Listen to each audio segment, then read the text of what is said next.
I'm gonna teach you how to sound like this on Bandlab. You can download this preset, link in the description or the comment. You can download this preset, link in the description or the comment. Before we begin, if you like this vocal preset and want to download it for yourself, you can do so by clicking the first link in the description or the pinned comment. Without further ado, let's get started. So the first thing we're gonna need is one of two EQs that I added, and this one's just a general EQ for the lows, mids, and highs.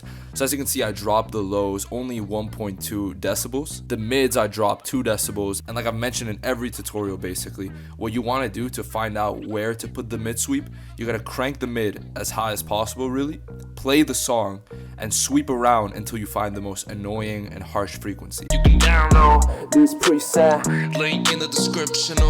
I really didn't like those resonant frequencies in the higher mid range, so I decided to take it off with the mid lever. And then I kept the highs the same. Then to get a bit more surgical, I got a graphic EQ.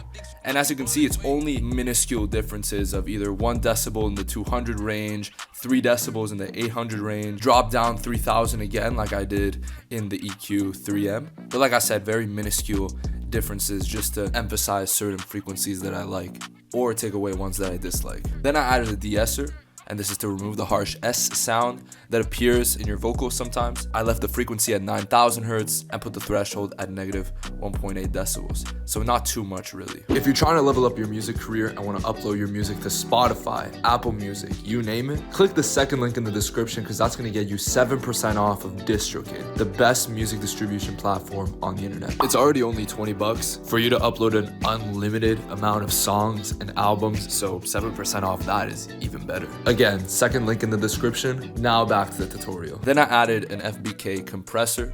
First thing I did was I put a relatively slow attack, technically speaking. You don't want it to be all the way at 1 because then it affects the transient as well.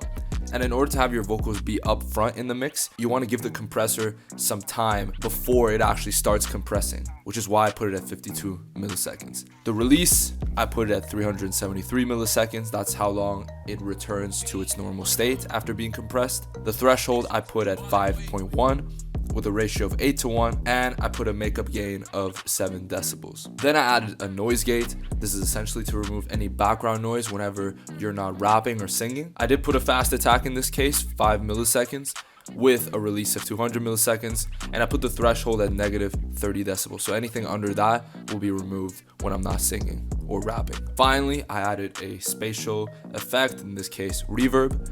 I put a spring reverb just because I like the texture of it. But as you can see, I only put 5%. You're not supposed to have it be super noticeable or really noticeable at all. It's essentially just a pillow that you put underneath your vocals so it sits well in the beat. I put the American type and I left it at that. And that's essentially how you get a TYGA vocal preset on Bandlab. Again, if you like this vocal preset and want to download it for yourself, you can do so by clicking the first link in the description or the pinned comment. Make sure to subscribe and hit the bell for more tutorials like this. Comment below what other rappers you want me to tackle, and I'll see you guys in the next video. Peace.